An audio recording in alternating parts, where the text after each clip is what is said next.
What's up, guys? It's Messed Up Sweet. Right now I'm checking out the Gangster Bossman, whose multi-million-pound drugs network unraveled due to unpaid fine. That sounds like a mad thing. So yeah, man. If you got other videos like this you want me to check out, just leave them in the comments, man. You can also DM me on Insta or something, man. It don't matter. But yeah, man. Let's check this out. And the guy posting this, Gangster Times, so go subscribe if you haven't, man. Let's check it out though. Don't forget to leave a like, comment and subscribe.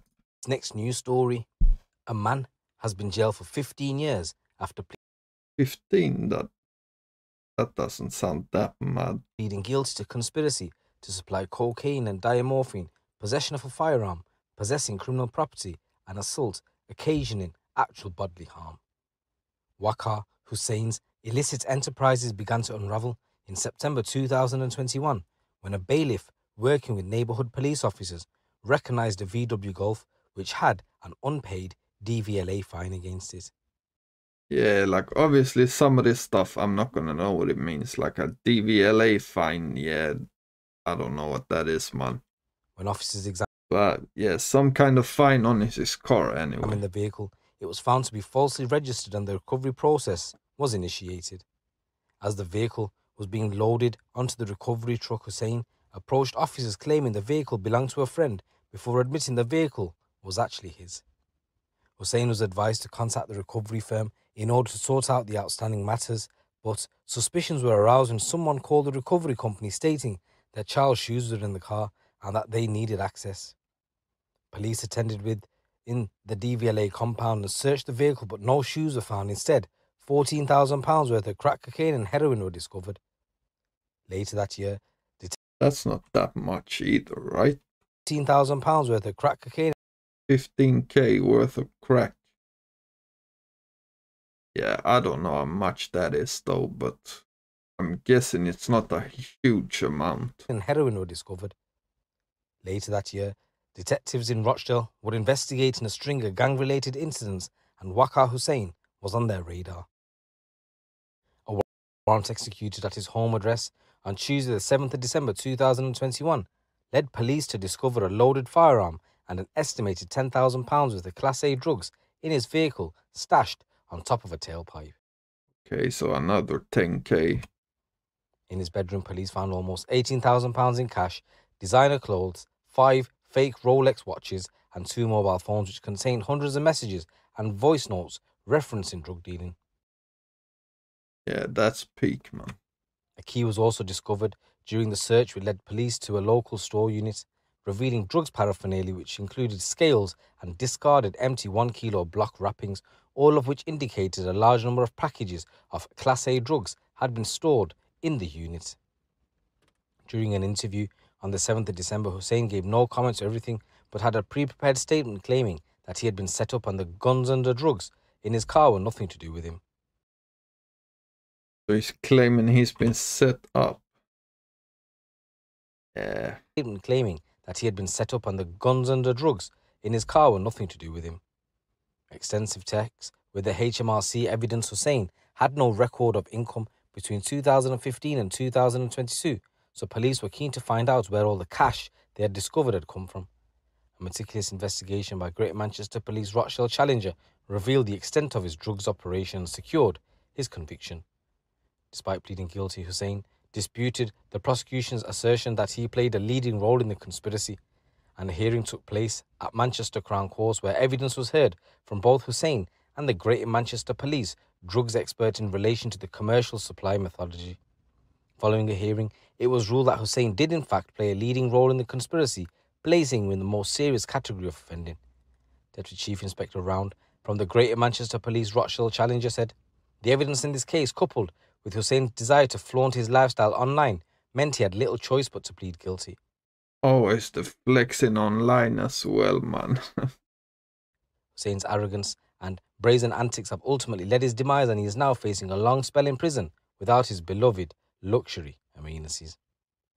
Officers involved in the case analysed hundreds of gigabytes worth of mobile data and provided a wealth of expert evidence which ultimately led Hussein to be sentenced in line with his actual role in the conspiracy. In a news story coming from Yorkshire ways, 4 members of an organised crime group involved in county lines drug dealing in Harrogate and surrounding areas have been jailed for a total of 31 years. Okay, so all of them in total got 31 years, I'm assuming. Jamal Biber, who's 39, Alaman Tarikiu, who's 26, Klajed Leshi, who's 23, and Adam Sarowski, who's 41, appeared for sentencing at Leeds Crown Court today. Their activities were uncovered by Operation Logica police investigation into the supply of cocaine and cannabis.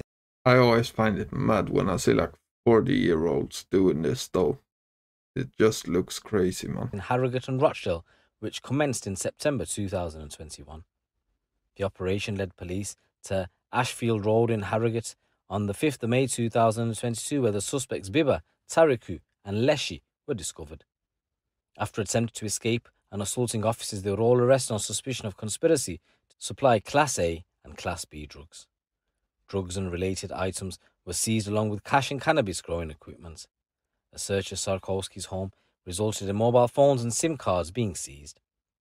These revealed information about county lines, drug dealing activity, and vehicles used, as well as many messages with customers relating to purchasing drugs. Forensic tests on cash found at the property also revealed cocaine traces.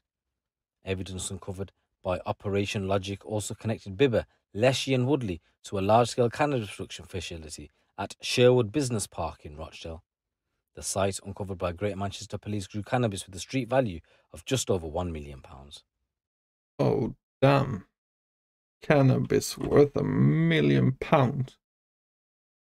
That must have been a big facility, man. Uncovered by Greater Manchester Police, grew cannabis with a street value of just over £1 million.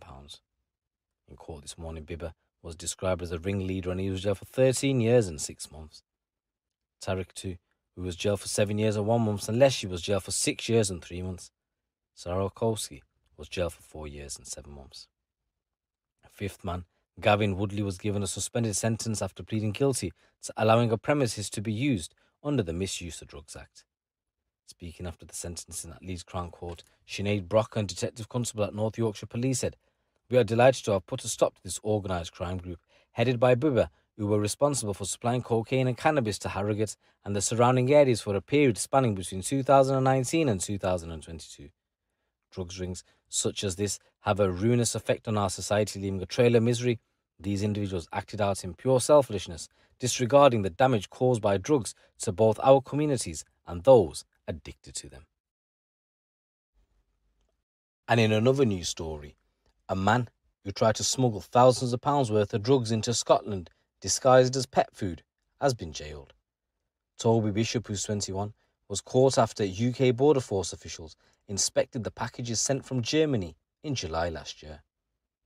Despite being labelled adult breaks cat food, officers at the Coventry International Postal Hub discovered more than £8,400 worth of ecstasy tablets. Officers from the NCA raided Bishop's home in Angus, where they found bags containing cannabis in a bedroom and several cannabis plants being grown inside a polytunnel in the garden. The cannabis was worth around £11,000. Bishop's phone was also analysed and was found to contain images of plants growing inside the tunnel, as well as a price list for controlled drugs. Last month, Bishop pleaded guilty to 2 charges of being concerned with the supply of a controlled drug, and at the High Court in Edinburgh today, he was sentenced to 4 years and 2 months in prison. Moira Orr, who's a representative over in Scotland for the police force, said this was an attempt to bring a significant quantity of illegal and harmful drugs to Scotland through a brazen deception. This man is now serving a prison sentence following a multi-agency operation to investigate and prosecute the supply of controlled drugs. We are targeting all people who threaten communities across Scotland, not only drugs couriers, but also those who direct their movements. With each case of this kind, we can help reduce the harm these drugs inflict on those communities. And guys, in this next story, 2 men have been jailed. All of this is linked to the same network, I'm assuming.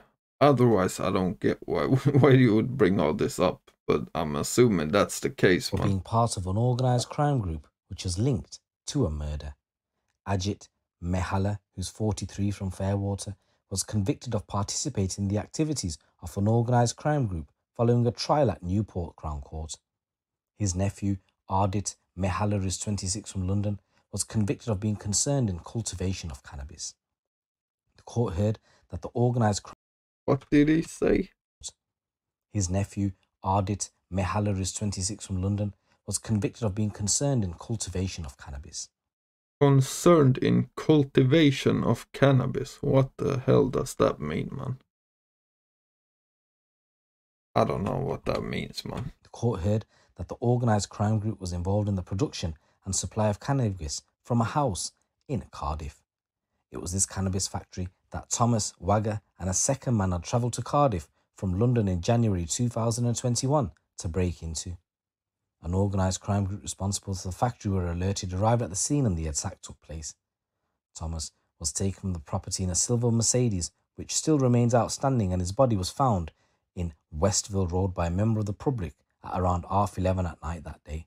He had suffered multiple injuries. So this is a news story that I've previously covered. I'll put the link in the description below and you can go and watch that. So those responsible for his murder have already been sentenced. They were Joseph Nushi and Michael Dana. They're serving life sentence for murder.